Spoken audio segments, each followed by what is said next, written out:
Hello everyone, welcome back in Rajat IAS academy. और ये हमारा लेक्चर नंबर 6 है। इस लेक्चर में हम यूपीएससी के प्रीवियस ईयर क्वेश्चन को सॉल्व करेंगे। और ये क्वेश्चन 2013 में पेपर सेकंड सीसैट में पूछा गया था।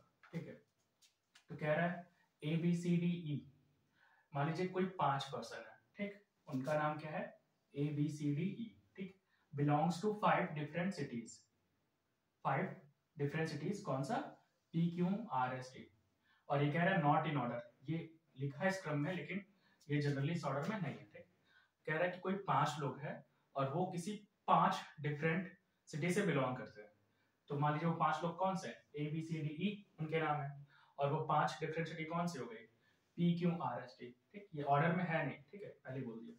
फिर कह रहा है अब देखिए कोई एक पर्सन किसी एक सिटी से बिलोंग करेगा, वो 2 सिटी से तो बिलोंग करेगा नहीं। तो यहाँ पास बोल दिया है कि हर पर्सन सिर्फ और सिर्फ एक ही सिटी से बिलोंग करेगा। ठीक, यहाँ लिखा है each one come from a different cities, मतलब हर एक पर्सन किसी एक सिटी से आया हुआ है। तो वही हमें फाइंड आउट करना है क्वेश्चन में कि कौन सा पर्सन किस सिटी से आया है। ठीक, फिर कह रहा है B and C do not belongs to Q. B और सी है ना, बी और सी ये क्यू से नहीं आए। ठीक, सेकंड में कह रहा है कि बी और E do not belongs to P and R. B और ई ये लोग पी और आर से नहीं आए हैं। ठीक, फिर कह रहा है A and C do not belong to R and S. A और सी ये लोग आर और एस से नहीं आए हैं। फिर कह रहा है डी और ई कहां से, क्यू और टी से नहीं आए हैं। ठीक है, D and E do not belongs to Q and T. D और ई जो है वो क्यू और टी प्लेस से नहीं आए। फिर कह रहा है, अब देखिए ध्यान से क्वेश्चन में पूछ क्या रहा है, कह रहा है which one of the following statement is not correct.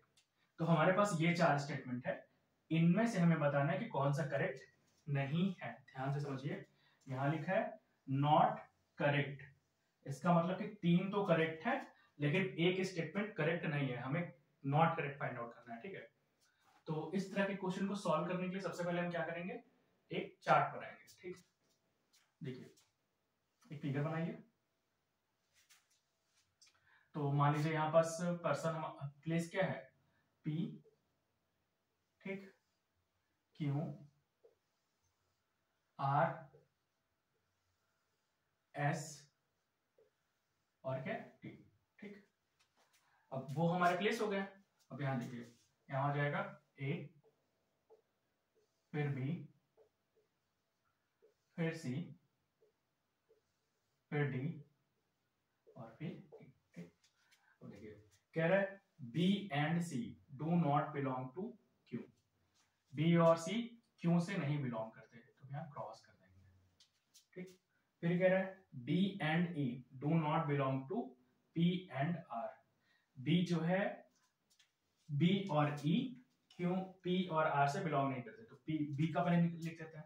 B का क्या, पी, पी से नहीं बिलोंग करता, और आर, आर से, और ई भी हमारा क्या है, ई, पी और आर से बिलोंग नहीं करता। ठीक, अगला देखिए कह रहा है A and C do not belong to R and S. तो ए ये है, आर और एस से नहीं बिलोंग करता, और सी भी हमारा क्या है, आर और एस से बिलोंग नहीं करता। फिर कह रहा है D and E do not belong to Q and T. ठीक, डी हमारा क्या है, ये क्यू से बिलोंग नहीं करता और टी से बिलोंग नहीं करता, और ई भी हमारा क्यू से बिलोंग नहीं करता और टी से बिलोंग नहीं करता। ठीक, देखिए मैंने ग्राफ बना लिया। अब हम क्या करेंगे ना, जैसे आप इसके पहले का लेक्चर देखिए, तो हमने उसमें क्या किया, जैसे ये सारे क्रॉस हो गए तो बाकी को हमने क्या कर दिया, सॉरी पिछले वाले लेक्चर में यहाँ पास जब हम चार्ट बनाए थे तो कुछ में टिक कर दिए थे, और जो रिमेन बचा था हम उसमें क्या कर दिए, क्रॉस कर दिए। अब इसमें जैसे मान लीजिए कुछ में क्रॉस है, कुछ प्लेस बचा है, तो हम इसमें टिक नहीं करेंगे। अगर हम टिक कर दिए तो गलत हो जाएगा। क्यों गलत हो जाएगा, जैसे मान लीजिए ए है तो टिक यहाँ भी हो जाएगा, यहाँ भी हो जाएगा, यहाँ भी हो जाएगा। तो ए तो सिर्फ P Q R S T में किसी एक ही प्लेस पे आया है ना, इसलिए हम यहाँ टिक नहीं करेंगे।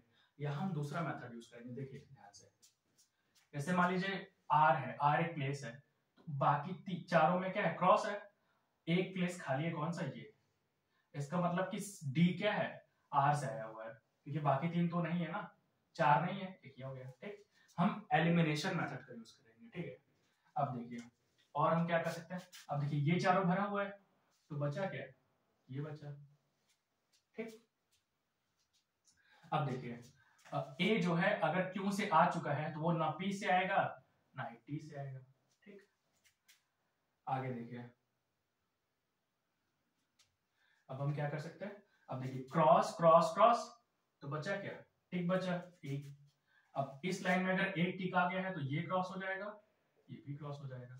ठीक, अब हमारे पास क्या बचा है, बी बचा है। अब देखिए इस लाइन में क्रॉस क्रॉस क्रॉस क्रॉस, तो ये क्या हो जाएगा, टिक हो जाएगा, यहाँ क्रॉस चलाएगा।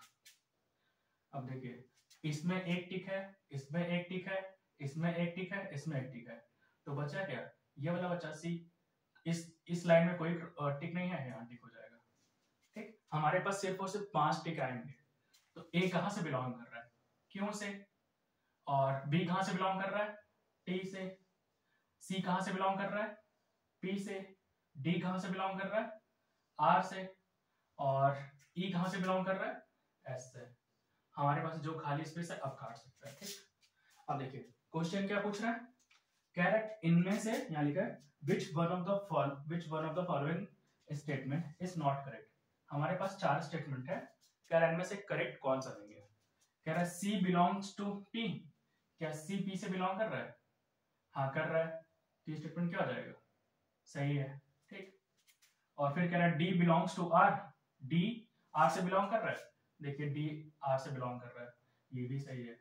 A belongs to Q, क्या A Q से बिलोंग कर रहा है, हाँ देखिए यहाँ A belongs to Q।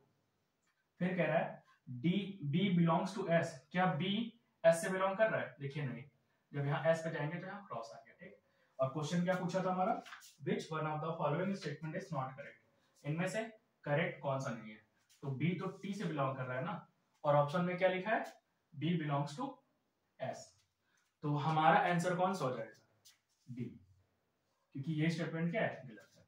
और पूछ क्या रहा है कि कौन सा स्टेटमेंट करेक्ट नहीं है। ठीक है, तो बी क्या है, बी टी से बिलोंग कर रहा है, और ऑप्शन में क्या दिया है, बी बिलोंग्स टू एस, लेकिन बी एस से बिलोंग नहीं कर रहा है। ठीक है, तो हमारा राइट आंसर क्या हो जाएगा, ठीक है। Thanks for listening, have a nice day.